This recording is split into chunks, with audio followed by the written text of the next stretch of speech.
Assalamualaikum warahmatullahi wabarakatuh. Perkenalkan, nama saya Bin Agus Azir. Saya dari kelas B6. Di sini saya akan mengikuti pembelajaran animasi untuk memenuhi tugas PBB dari Bapak yang Indonesia. Sejarah kebudayaan Islam.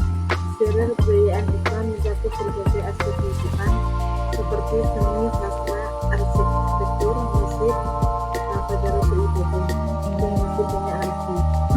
Islam sebagai agama yang berasal dari abad ke-10 memiliki sejarah yang panjang dan kaya. Dari awal penyebaran agama Islam oleh Islam berhasil menyebar ke berbagai wilayah di Timur Tengah, Afrika Utara, dan bahkan mencapai seperti sejarah kebudayaan Islam adalah ilmu yang mempelajari nusantara, rasa, dan cipta orang-orang Islam di masa lalu. Sejarah kebudayaan Islam mencakup berbagai aspek seperti sosial, budaya, ekonomi, politik, dan kehidupan lainnya. Yang pertama adalah asal mula Islam. Islam lahir di Arab Saudi pada akhir abad Masehi ketika Nabi Muhammad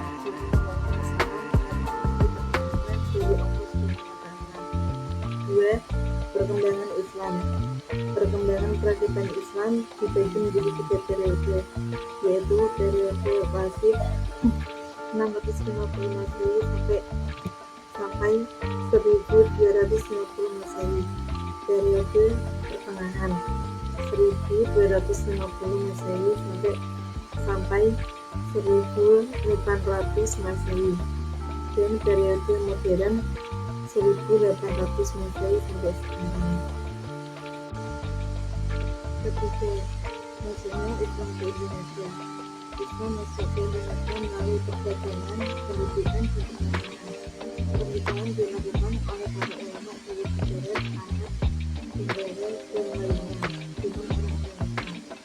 4. Peninggalan kebudayaan Islam di Indonesia. Peninggalan kebudayaan Islam di Indonesia berupa masjid, keraton, dan makam. Faktor-faktor yang mendorong perkembangan perakitan Islam.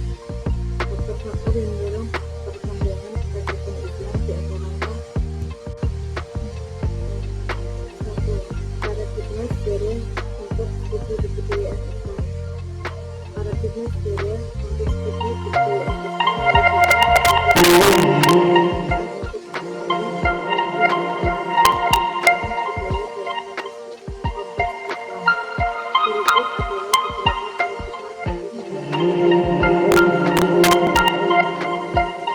Pendekatan historis kronologis.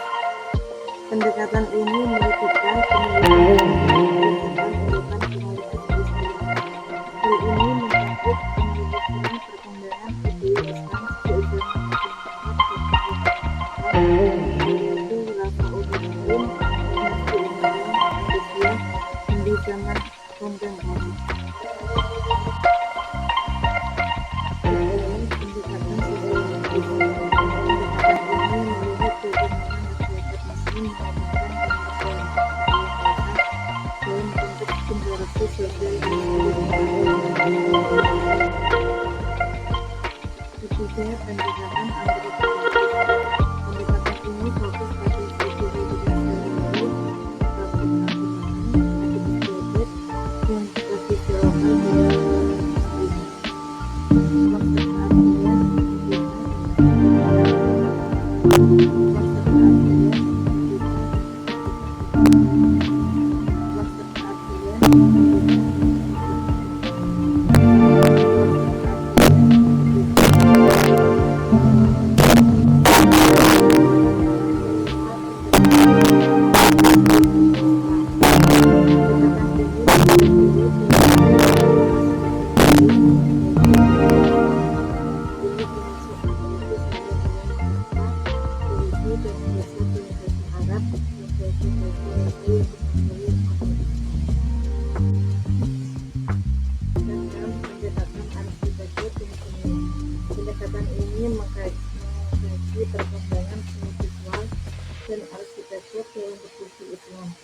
seperti seni kaligrafi, seni ukur, dan arsitektur masjid. Ketujuh, pendekatan interdisipliner. Pendekatan ini menggabungkan beberapa disiplin ilmu untuk mendapatkan pemahaman yang lebih komprehensif tentang kebudayaan Islam. Ini bisa mencakup kombinasi sejarah, sosiologi, antropologi, dan studi agama. Ketujuh, pendekatan interdisipliner. Pendekatan ini menggabungkan beberapa disiplin ilmu untuk mendapatkan pemahaman yang lebih komprehensif tentang kebudayaan Islam. Ini bisa mencakup kombinasi sejarah, sosiologi, antropologi, dan studi agama.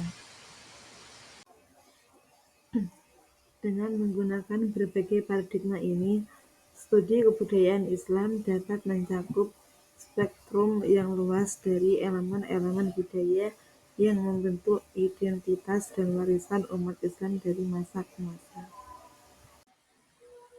Kedua, kekhalifahan awal merupakan fondasi peradaban Islam. Kekhalifahan awal yang dikenal sebagai Khulafaur Rasyidin memainkan peran penting dalam peletakan fondasi peradaban Islam. Khulafaur Rasyidin adalah nama untuk 4 khalifah pertama yang menggantikan Nabi Muhammad SAW, yaitu Abu Bakar, Umar bin Khattab, Utsman bin Affan, dan Ali bin Abi Thalib. Masa kepemimpinan mereka yang berlangsung dari tahun 632 hingga 661 Masehi dikenal sebagai periode kemajuan besar dalam berbagai aspek kehidupan Islam. Ketiga, era kejayaan peradaban Islam. Era kejayaan peradaban Islam yang juga dikenal sebagai Golden Age of Islam berlangsung dari sekitar tahun 750 hingga 1248 Masehi. Ini adalah periode di mana dunia Islam mencapai puncak kemajuan dalam berbagai bidang seperti ilmu pengetahuan, teknologi, seni, dan filsafat lainnya. Berikut ini adalah beberapa poin penting dari era kejayaan peradaban Islam. 1. Ilmu pengetahuan dan teknologi. Para ilmuwan Muslim seperti Ibnu Sina, Al-Khawarizmi, dan Al-Razi membuat kontribusi besar dalam bidang kedokteran, matematika, dan astronomi.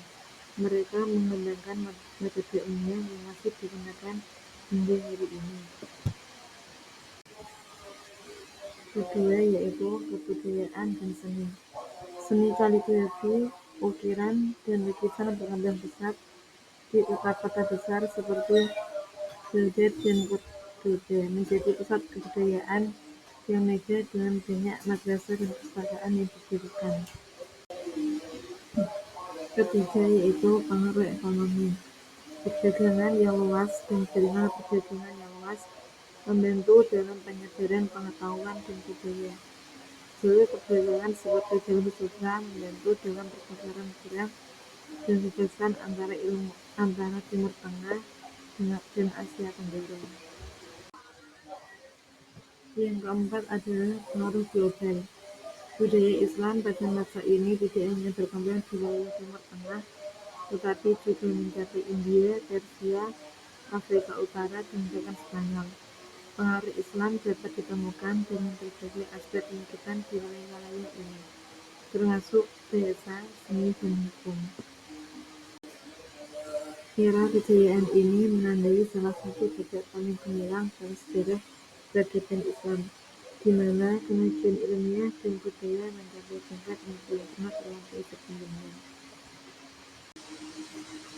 Terima kasih. Sekian yang dapat saya sampaikan.